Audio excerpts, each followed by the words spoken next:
children, how are you doing? I hope that you are doing fine. I am Teacher Diana and I will be teaching you the wonderful world of science. But before we start our lesson, let me remind you of some safety tips to avoid COVID-19. First, we must always wear a face mask to protect ourselves. Second, we should always use an alcohol to clean our hands. Third, if your hands are very dirty, we must use a hand soap and a clean water to clean it. Like this. Happy birthday to you. Happy birthday to you. Happy birthday, happy birthday, happy birthday to you. And now it's clean. But it's very wet. So what do you think should I do to dry it up?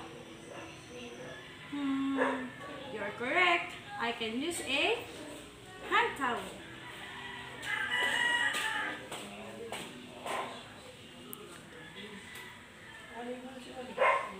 And tada! It is all dried up. Why do you think did I use the towel to dry my hands? Very good. Because it absorbs water.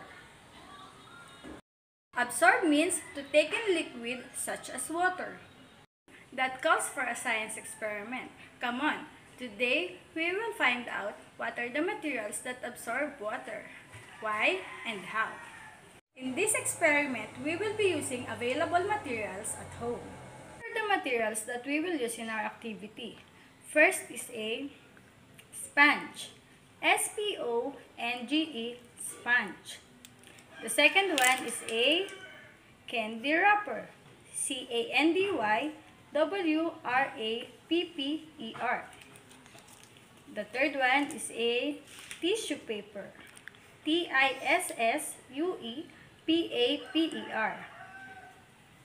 The fourth one is a glass. G-L-A-S-S, glass. The fifth one is a metal fork. M-E-T-A-L-F-O-R-K. The sixth one is a cotton. C-O-T-T-O-N. Cotton. The seventh one is a t-shirt.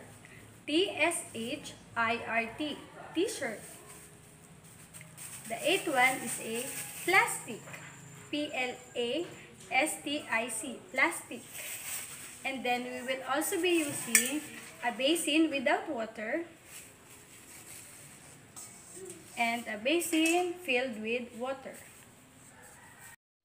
We will be dipping each material in the basin with water and later on press it on the empty basin to see which material absorbed water. Remember kids to please observe carefully and then answer this chart.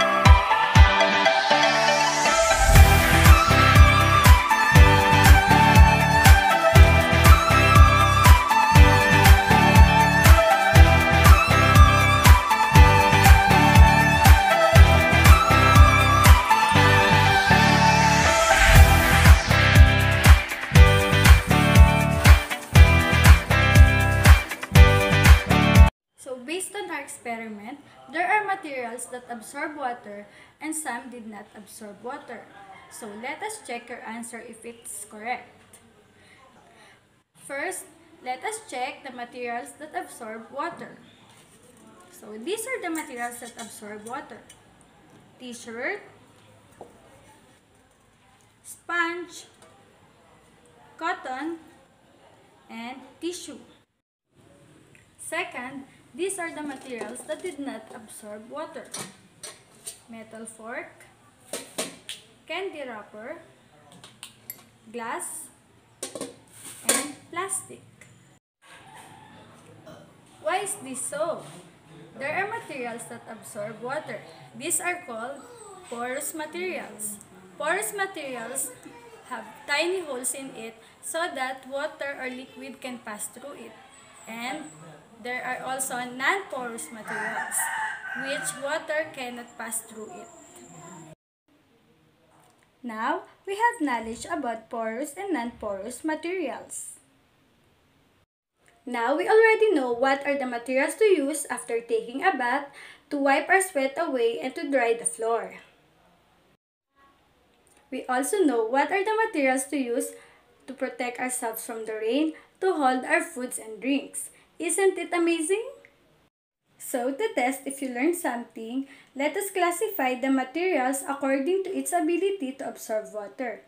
Write letter A if it absorbs water and D if not. Good luck, children!